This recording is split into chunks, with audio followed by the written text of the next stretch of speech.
This has been Alcoa Presents. Alcoa also brings you on another network the award-winning Alcoa Theater. Both shows by Aluminum Company of America and its distributors from coast to coast. Brooke Taylor speaking for Alcoa.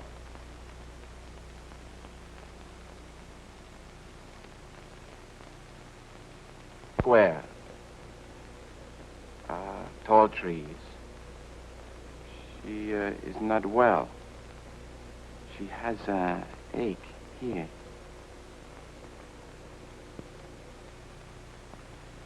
You are witnessing the recreation of an actual experiment in extrasensory perception. It is called psychometry. Peter Hurkos, one of the psychic marvels of the 20th century, is in the laboratories of Dr. Lars Lindstrom, MD. Somehow, by merely touching an object, Hurkos can tune in to whoever else has also touched that object. Now, if such a process could be understood, the riddle of mind over matter could also be understood. A riddle as basic as the mystery of life itself. Alcoa presents a new and unusual kind of television program that takes you just beyond the world in which you live. Alcoa presents Aluminum, from the world's leading producer, Aluminum Company of America, who creates new and unusual uses of this wondrous metal for the world in which you do live. And now, John Newland takes you one step beyond.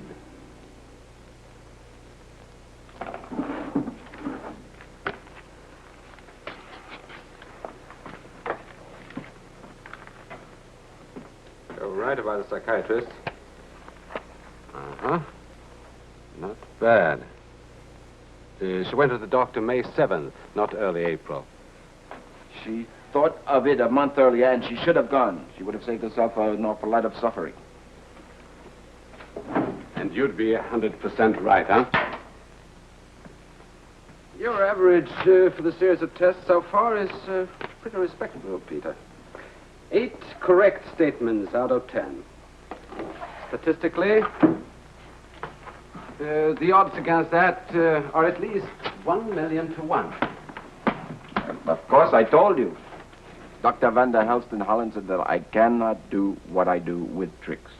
And now you see for yourself. Mind if we wait a bit before handing out testimonials? And so began phase 2. In the next series of tests, Dr. Lindstrom set out to remove whatever physical senses might account for Hurkos' power. He now began the psychometrization of objects seen, but not touched. I see monuments telling of history. And so, What are you trying to do to me? what we agreed to do. See how good you are when you can't touch.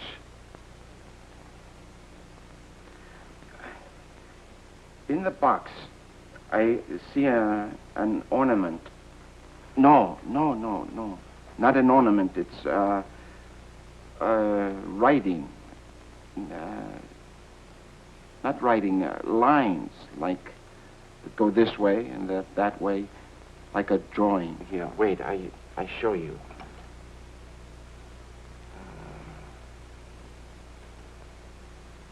Like so.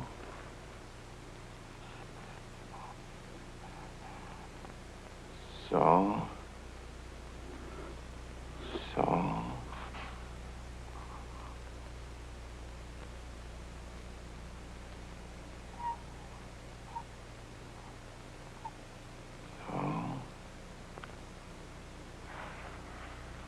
What is that? Looks like Egyptian hieroglyphs. No, what do I know of that? Let's see. I'm remarkable. I mean, without even knowing and without even touching.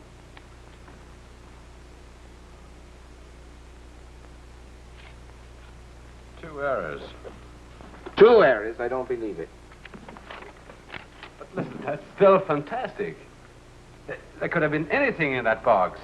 Dog collar, a toothpick, a keyring. 2 errors. This is called a stroboscopic light. The flickering reduces the area between the conscious and subconscious. Whatever it does, it feels fine. I received this letter this morning. I haven't opened it yet. Tell me what's in it. I see a harbor, beyond it, a city with big buildings. The city is New York. The letter is from New York. It's coming closer. The big building. There's one building. The letter is from the building. From a man 76 years old, white hair. I see everything. Doctor, I tell you, I see everything. Why? Why what? Why should the strobe light make any difference? Well, I don't know, but it does. Right now, everything is gone. The light flickers, you flicker. What's wrong with that? I don't know. I don't know. Maybe we should be celebrating. Then I proved it. I'm finished. The ultimate purpose of our work is to try to understand what extrasensory perception is. Well, maybe we are getting a little close. Then I think you should be happy. All by ourselves, right here in this little room. We may have just dumped man's deepest hopes into the garbage can. Instead of a psychic marvel, maybe you are no more than a radio receiver. A what? Why should the strobe light change anything? All it is an electrical impulse. What's ESP? An electric spark? I don't care what you call it. When I touch things, I know. And when I don't touch things, I know. Put on the light. We go some more. You can build yourself the electrical marvel, AM and FM, and go back on the stage. I'm sorry. Peter, science has reduced everything in this world to 92 elements. Everything except one thing, the human mind. If what we've got up here, if what we know and feel can be analyzed chemically, then I can't rationalize it.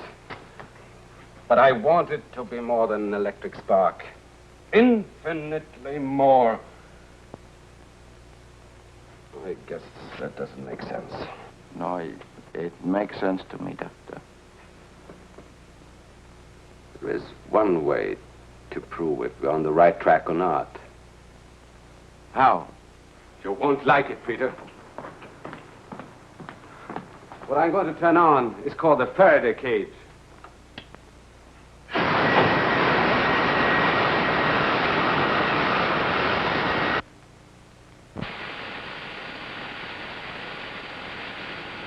Why does it glow like that? That's 250,000 volts of electricity. 250,000 volts? Oh, you'll be quite comfortable and safe inside. Me?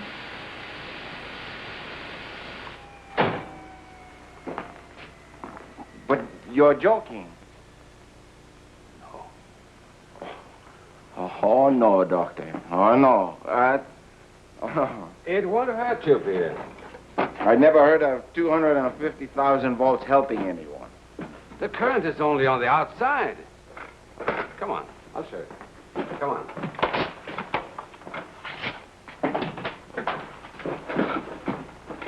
Sit down. Now, what is this supposed to prove?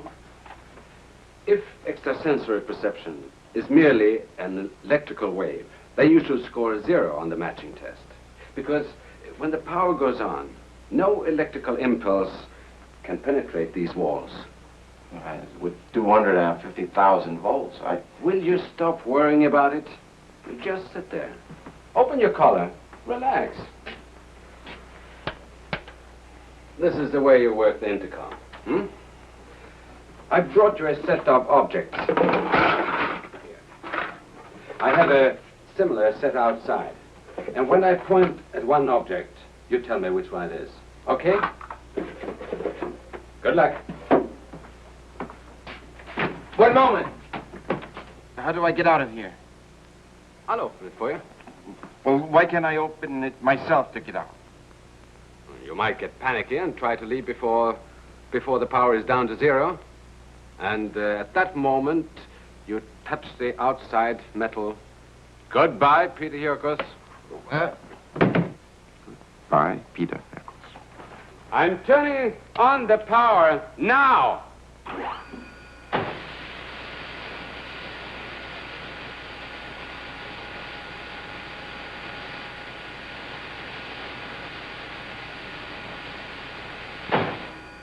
Once the cage is electrically charged, it remains hot until I pull the switch.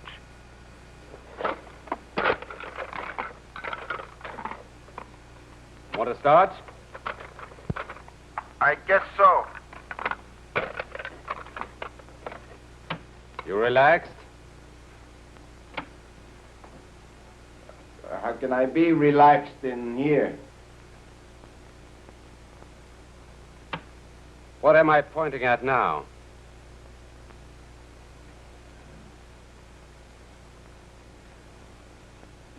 Peter! Butterfly. And now? Dinner. The what? The Nook. Oh, I'm sorry. I still think in Dutch. Nope is button.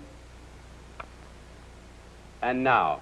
Extrasensory perception was not merely an electrical impulse. As a matter of record, shielding Peter Hurkos from electrical impulses increased his power enormously. Bullets.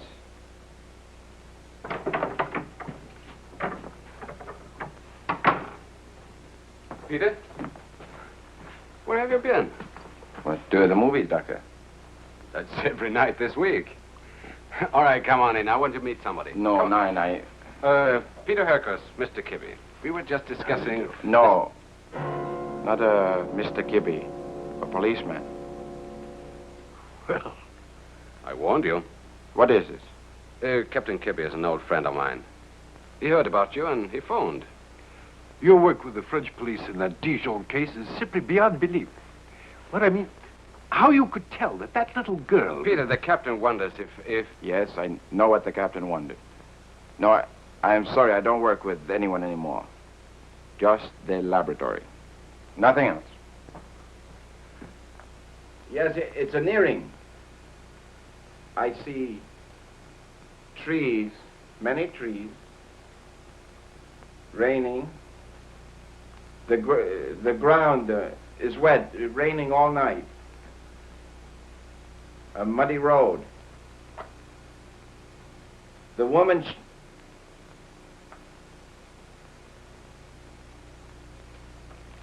The woman is dead.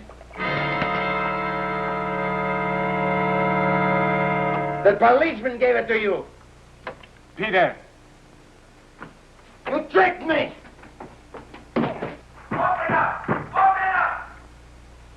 All right, Peter. Okay, I'm going to turn it off now. I'll never trust you again. Listen to me. No, I won't listen! For the 20 seconds it takes for the power to drop to zero, you're going to have to. I have Captain Kibbe in the laboratory with me. I left your body. You know so much from the earring, you must know the terrible way she was killed. Open!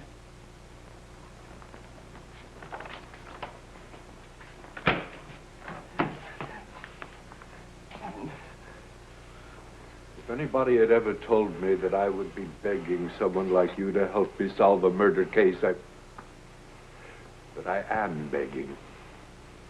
Mr. Hurkos, if you could have seen the condition of her body.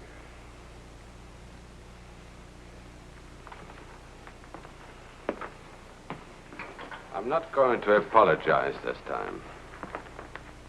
I doubt that God gave such a gift merely to entertain in theaters. If you will give me the earring back, I'll be on my way.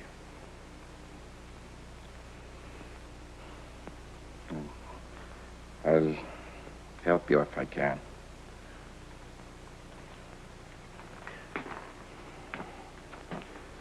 But I'm going to need something from the men who killed.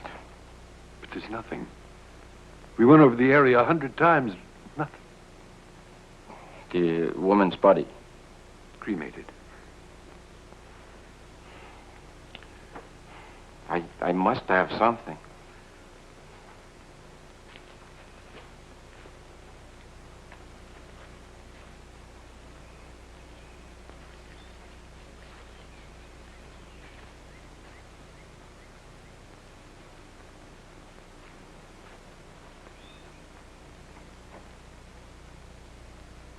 It was here.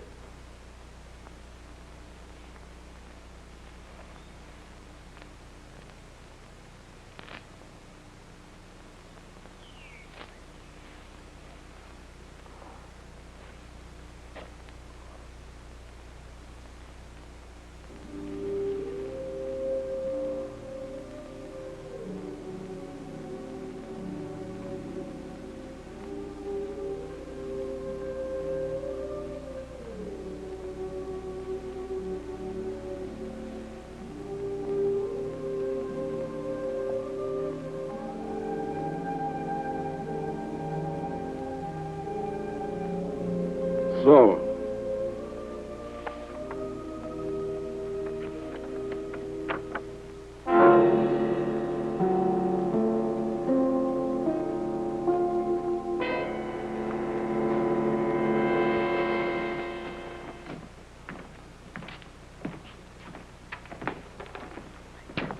yeah, this is a car.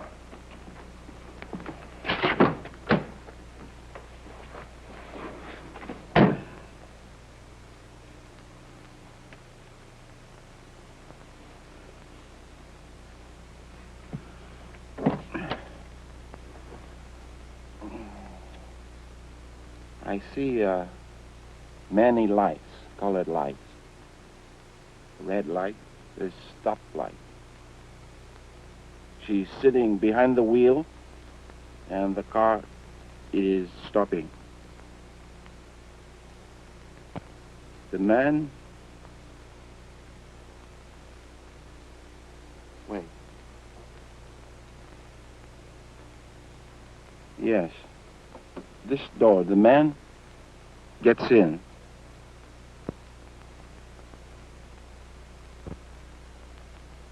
I feel very strongly. He has a gun. Connor's woman was strangled, Mr. Hurkos. Yeah, I say this. He has the gun to frighten. There are no bullets. Go on, Peter. His mind is sick. What else about him? He lives... Old building. 1-8. 1-8. A hotel with dirty curtains. There must be 100 hotels like that in town. Yeah, but I feel strongly. 1-8. 1-8 what? I don't know.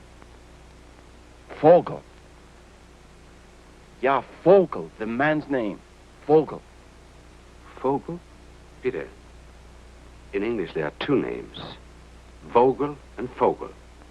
One with an F and one with a V. Which one do you mean? The V. V. Vogel. Yeah, I say this. I can already hear the laughter in the police locker room. Run. There. 4 days later, 37 flea traps, flop houses, side street hotels later, Peter Hurkos and party arrive in the dingy lobby of the Royal Arms Hotel. Vogel is living here. Now, wait a minute, mister. I ought to know who lives here and who don't. Peter, you said number 18. This is 127.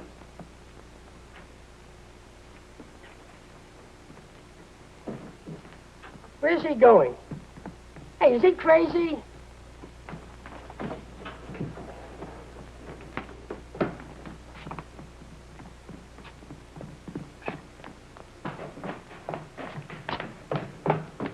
guys doing here? Open it up. There's no Mr. Vogel in this room.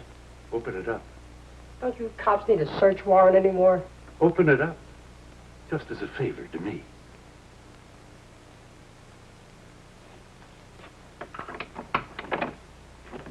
Tell me what's happening at least.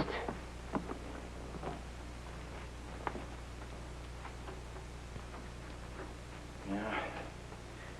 His mind is like an animal's. It's filled with hate and fear. Women fill him with hate,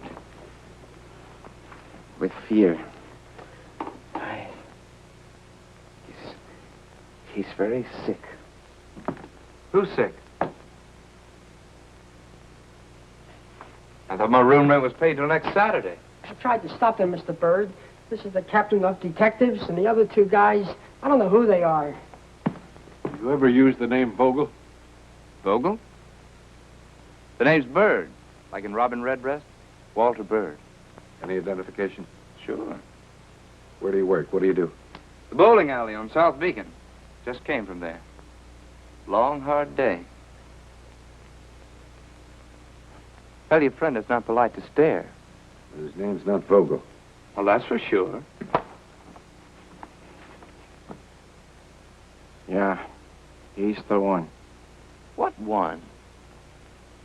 Who is this kook? Buddy, stare at something else for a while, huh? Would it be too nosy to ask you gentlemen what this is all about? Peter described how he looked like. There are a million guys that look like that. Oh, thanks, loads. But I'll run a routine check anyway. Well, you'll find I'm a real bad boy when it comes to parking tickets.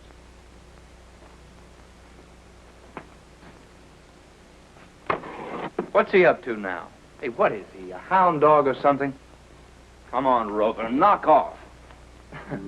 How do you do? The name's Bird, like in Robin Redbreast, and please give me back my hand. What have you done? Let go, will you? That woman in the picture was not the only one. What's the matter with this guy? Make him let go. There were much more. Let go my hand. Many more women. Let go my hand. Yeah.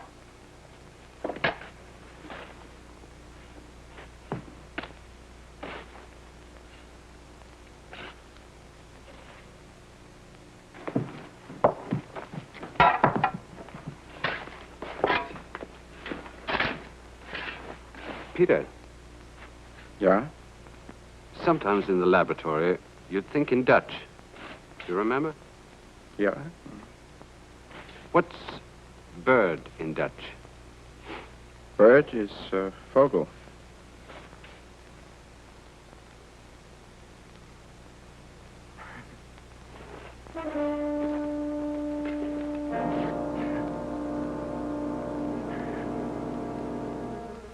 She laughed.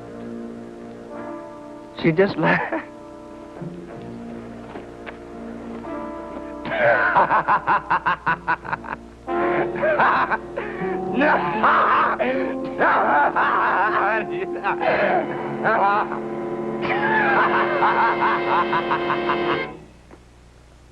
And this is the real Peter Hurkos. Peter, we understand that you spent a total of 2.5 years in the research laboratories of a medical doctor that we call Lars Lindstrom, right? That's correct. And the research still go on here and in Europe. That's marvelous. Actually, an important paper was recently read on this very same subject, on this research, before a group of scientists at the Massachusetts Institute of Technology, and will soon be published, right? So long as I live, I offer myself for any test, any studies, under any conditions that scientists may impose. Good. With the rare gift of a few men like Peter Hurkos, mankind, ever so slowly, moves toward an understanding of what we human beings are, what we really are in the universal scheme.